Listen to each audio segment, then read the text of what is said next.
Greetings and welcome. In this episode we're going to be painting one of the two Warhound Titans that comes in the Legion's Imperialis core box set in a Traitor Legio Tritonis here at Bunker 6.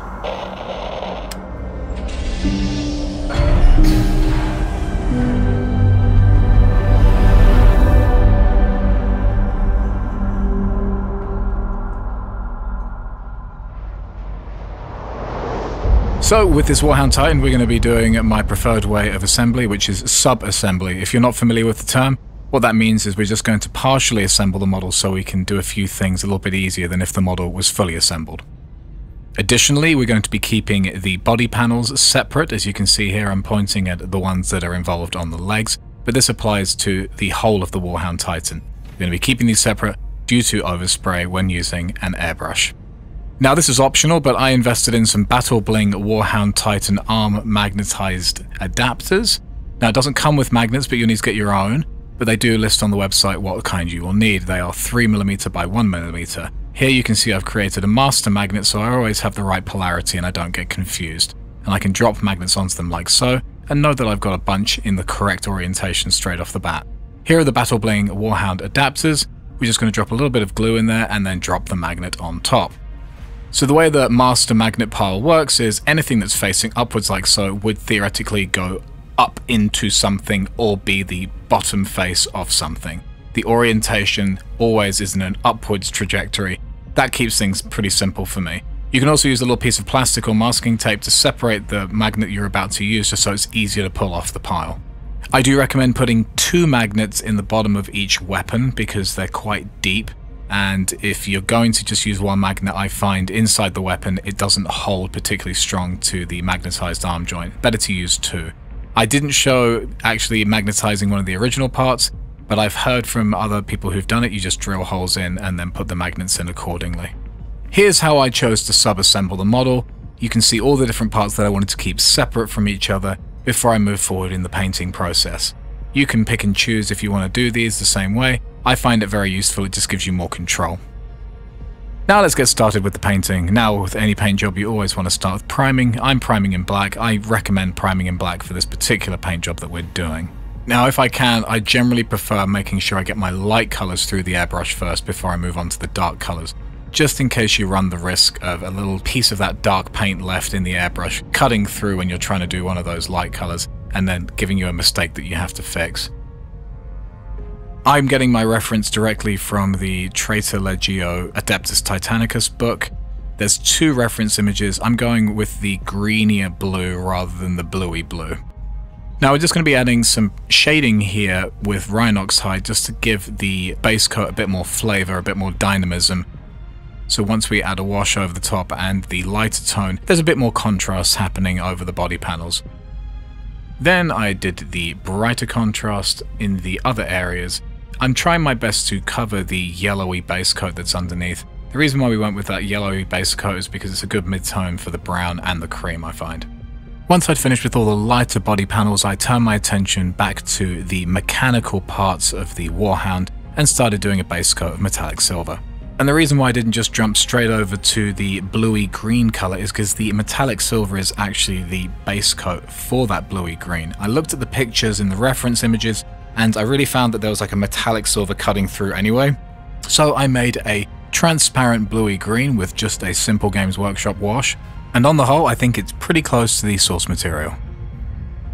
Once all the base coats were applied across the entire model, I then went to seal all of the different parts of the model with this particular Rust-Oleum matte varnish because it's really thin but really strong and handles the oil really well.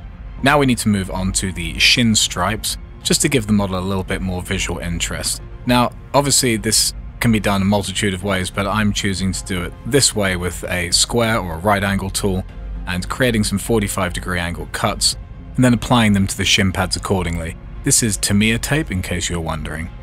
I think you can get different widths as well, but this width seemed to do the job just fine. Now I'm using this spare piece of tape just so I can get the exact width I'm looking for to create the stripe. And once all the tape was correctly applied, I moved the center strip out of the way because that was the area that needed to be stenciled. Really make sure all the edges are completely pressed down because you don't want any seepage happening underneath the tape, which happens quite easily. I'm cutting away any excess tape just in case that I hit it or anything like that and it starts to peel away the tape from the area that I'm trying to keep masked. Now we're going to be going in with that same bluey green, therefore we have to repeat the same process as before on the other body panels, hitting it with the silver base coat, then going in with that blue tone that we created earlier on. One thing to bear in mind is when you do start adding that blue tone in, focus it more on the bottom of the shin pads just to create contrast and leave a little bit of that silver cutting through towards the top. It'll make a really nice finish. Now you can peel away the stencil tape and see what you're left with. If there are any issues, as you can see, I've got a little bit of masking issues where there was some leakage. Very easy. This Rust-Oleum varnish is very strong, so you can just go in with a cocktail stick, toothpick, whatever, and then just lightly scrape away that acrylic paint that's on top. It should come off pretty easy without damaging the paint underneath. Now before we go in with an oil wash, I have to finish all of the trim, so we're going to be doing that next. Really important to make sure you're very neat on these things because there's nothing more frustrating than having to try and fix any of these metallic bits which go into a gradient section. So if you've got a nice, beautiful, smooth, airbrushed gradient and then you put some metallic paint over the top of it, it's going to be much trickier to fix than if it was just a single solid color because obviously you have that gradient happening. So really try to keep things as tidy as possible. Now with the paint I'm using, this was done in 2 coats, thankfully, rather than 3. Once all the silver trim was completed, I then moved into doing any of the brass and copper accents on the model. For me, I just followed the Games Workshop painting scheme that was on the website for all the little copper details, but you can pick and choose which bits that you want to leave silver and to turn copper to taste. Just to make the metallics a little bit more visually interesting, I added a third metallic, which is a sort of a chocolate brown metallic that you can see here, and I just picked out some details to paint with that color too. Now I'm going to turn my attention to the eyes. I'm going to block it out in black, and if you do any mistakes, you can always paint the metallic back over the edges. And you can use any black for this stage, because you're not going to see a majority of it anyway. One thing to really pay mind to is the fact that I'm pushing the paint into the front corner of the eye socket rather than pulling the paint back to the middle, because we want the paint to be at its most dense at the front of the lens rather than in the middle where paint would pull if I was pulling the paintbrush back to the middle. And to make the transition between the red and the black a little bit more natural, we're just going to use a bit of Rhinox hide on the transition. I wouldn't even call this glazing or wet blending, it's literally just a couple of layers of slightly watered down paint. Now, something I like to do quite often with these very flat Vallejo paints is layer them up with one of their airbrush paints. It really makes things pop and super vibrant. As you can see, the red has become a lot more saturated now I've applied the airbrush red over the top. To bump up the contrast even further, we're going to be adding a little bit of orange, a lot less paint than we did with the red, and we're going to be taking up a lot less area with this orange as well, making sure that we're pushing that paint into the corner as we were doing with the reds as well. Now to give the lens a little bit of dimension, we're going to be adding a very thin line of yellow paint on the bottom of the lens, just to make it appear like the lens has some type of reflective quality to it. If you make a mistake, you can always go back in with a thin layer of black paint just underneath the yellow line just to tighten things up a little bit again. And then to sell the reflective quality even further, we're just going to go in and drop a single dot of white paint in the opposing corner of each lens, just to really sell that idea that it's glass. I then tightened everything up and moved straight onto the varnishing process once again so I could start the oil wash process. There were a couple of body panels that were actually attached to the legs, and as you can see on the head, so I just made sure that I painted those nice and neatly to make it look like an airbrush, and then I was able to go in with the oil paints, making sure that the oil paint isn't too thick. I've learned that actually using cheap thinners is better than using very expensive thinners. Expensive thinners is designed to make the oil paint dry slower, whereas obviously I need the oil paint to dry quicker because we're not trying to do, oil paintings or anything like that. I want the paint to almost dry within the hour, so we make sure that we use the cheapest thinners we possibly can, just so we can get it as dry as quickly as we can and we can move on to other things.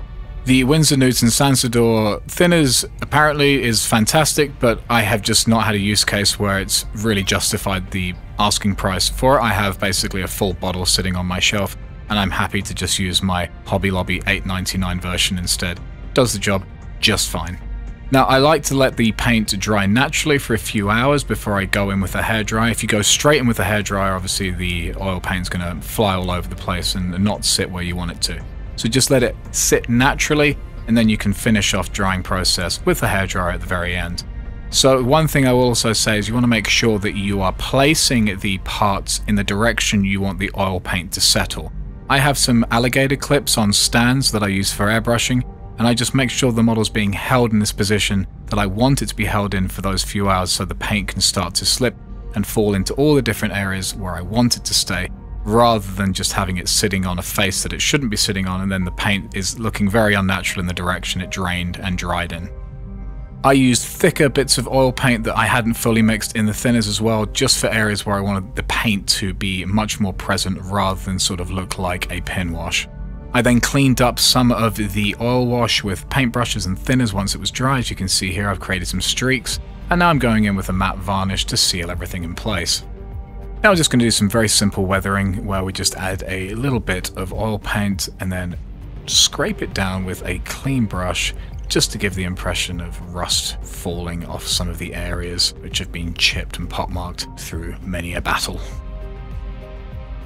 And if you're not happy with how some of those streaks are looking, you can always go in with a finer paintbrush and tidy things up with some thinners.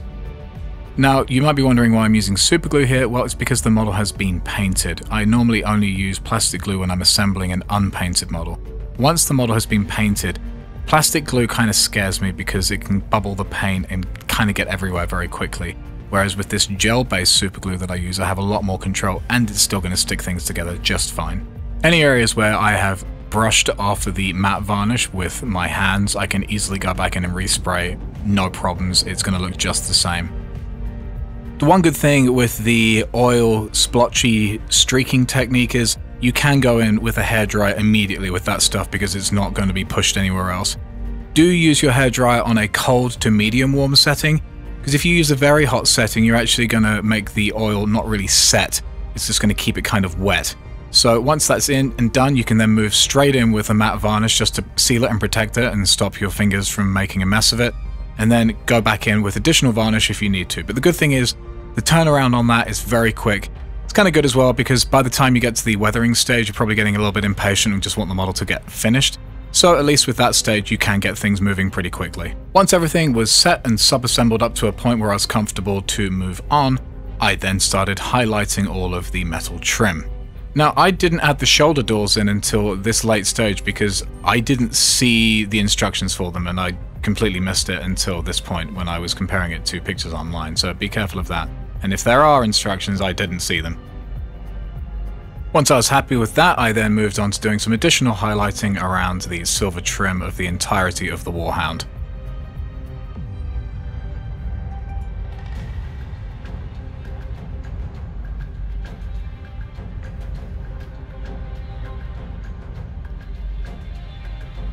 Now, to create even more contrast, I'm going to be using this very light color which we used to do the cream highlights. It's the Pallid Witch color, and we're just going to be going over the blue parts with this Pallid Witch color just to make the blue have a little bit more of a visual interest to it so it's not looking so blank.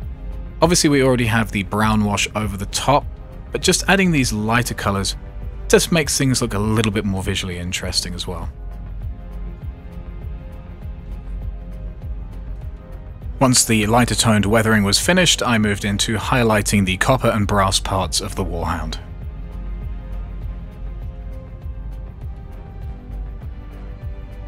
Once I was finished with the gold highlights, I turned my attention to the Warhound's weapons. Everything that we've painted so far applies the same to the Warhound weapons, which is just following the same metallics and the same blues and creams as we've done previously. Now, as I mentioned at the beginning of the video, do make sure that you put 2 magnets in here rather than just one, glue them together, and make sure that you use cocktail sticks or something wooden rather than something metal, because it's obviously going to stick to the metal object, because it's a magnet.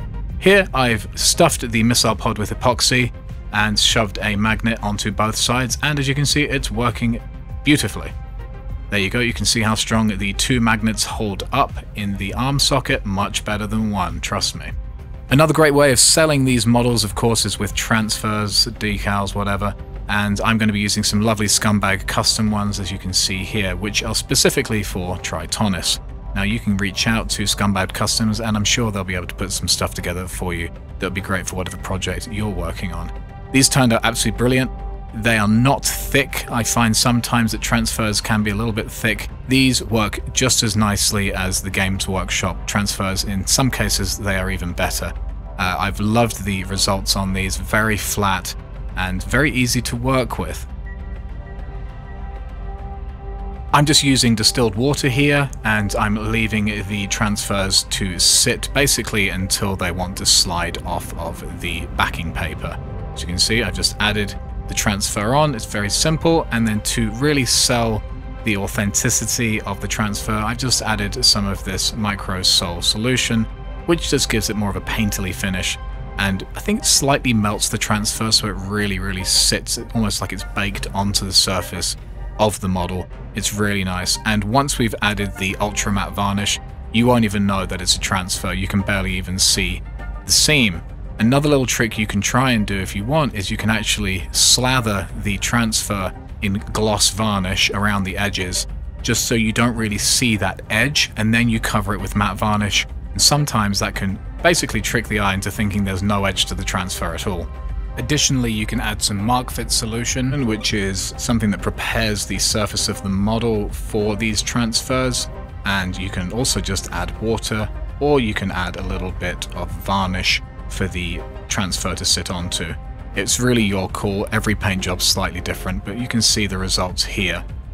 I've used a touch of mark fit, and then once I've added the transfer on top of that, I let it kind of dry and set, then go over it with some varnish, gloss, and then matte varnish. And now what I'm doing here, just to make the transfer kind of sit back a little bit rather than it looking like it's sitting on top of the model, is adding a little bit of Agrax Earth Shade just to create a bit of shading. And if you are trying to paint the model exactly like me, then here are the finished weapons. I did the cream across the entire weapons range. I didn't do any of the blue really. There's only one little bit where I did the blue, but it's just on a grill section. I wanted to just keep these panels nice and bright and leave all the blue sections to the top of the Warhound. But as you can see, the magnet's working perfectly on all of the missile pods, and all of the other weapons attach nice and solidly to the Warhound. These weapons all had the same treatment as the mechanical parts of the Warhound that we painted earlier. You have the oil wash, the matte varnish, and everything else in between, as previously done in the video. So there's nothing new here that hasn't been done already in the video.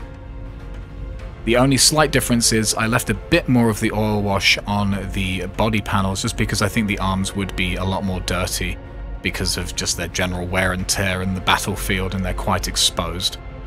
And here is an example of a weapons loadout on a practically finished Warhound before it gets its basing. Now, one issue I have with these beautifully molded Games Workshop bases, I mean, don't get me wrong, they're fantastic, but they lack a bit of texture. So I used my airbrush on a low pressure, which means the paint comes out almost spitting and with sort of almost like globules of paint rather than a fine mist, which in turn will give me a bit more texture to work with when I get to dry brushing. Do be careful, and you know, less is more, definitely, but having that additional texture just really helps sell the idea of this being actual concrete. Now, here, this is a little trick. We've got two different oil paints going on at the same time. They're being wet blended together. They're not in the same pot, they're separate, and I'm making sure that the blacks and the browns are sort of sitting next to each other and pooling next to each other, rather than just mixing up one color alone, because I didn't want things to look too uniform. Having some browns and black tones next to each other just sells the idea that it's a much more naturally placed piece of concrete, rather than a sort of a very basic paint job. And then once we've got that all sorted out, when we're going to go into just sponging off some of that oil paint and then drying it with a hairdryer. Now, I didn't actually varnish the grey before I added the oils, because I actually want some of the oil to soak into this grey scheme. I don't want to be wiping this stuff off, I want it to actually be sitting on the surface, We're going to be doing some dry brushing treatments and stuff like that just to kind of cover up some of those tide marks, so I'm not too concerned about things looking a little bit unnatural at this point. If you don't have any of these oils, you can use Agrax Earthshade and Nuln oil, but acrylic washes are a little less forgiving than oil washes. Once everything was dry, and it has to be dry to do this next step, I just went in with some bright light grey and made sure that I was just adding some random divots here and there with a sponge, and then going back over the model doing some dry brushing with the same colour, just evening out some of the oily tide mark sections and making things just feel a little bit more natural. Be as gentle as you can here. The less you do, the better, because you don't want there to be any streaks on the base, especially a circle this large. You'll see a streak a mile away. So just make sure that you really take your time and there's barely any paint on the brush before you start sliding it across the surface of an object this large and flat.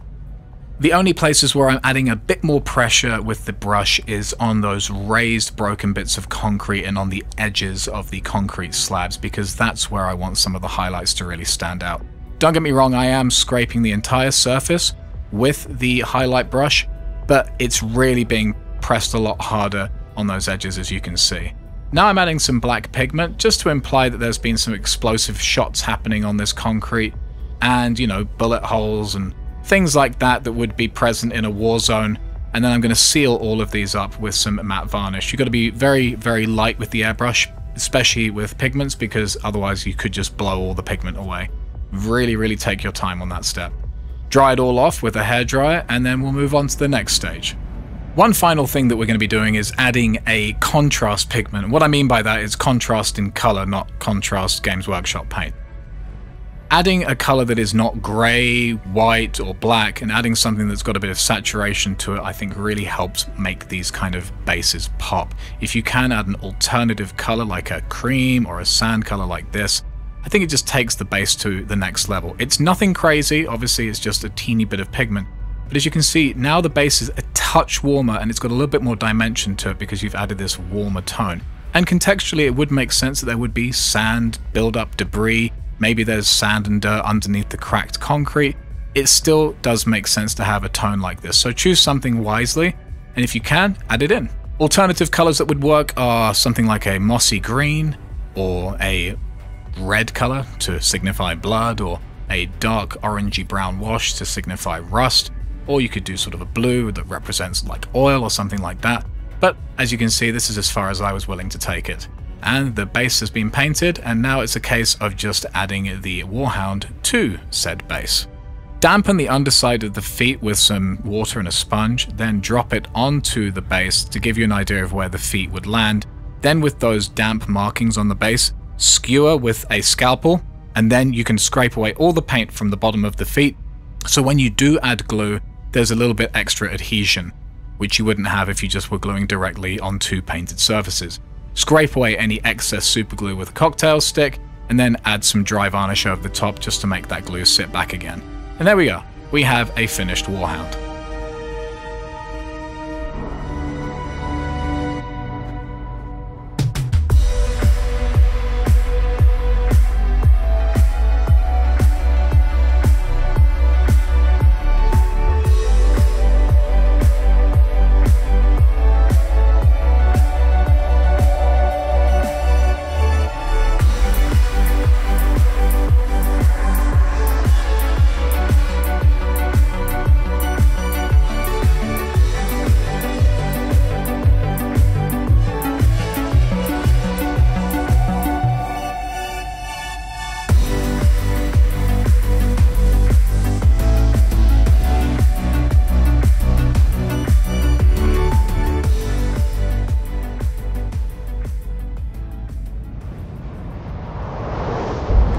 If you'd like to support what I do here at Bunker 6, please consider looking at one of the links in the description, which will enable you to do so.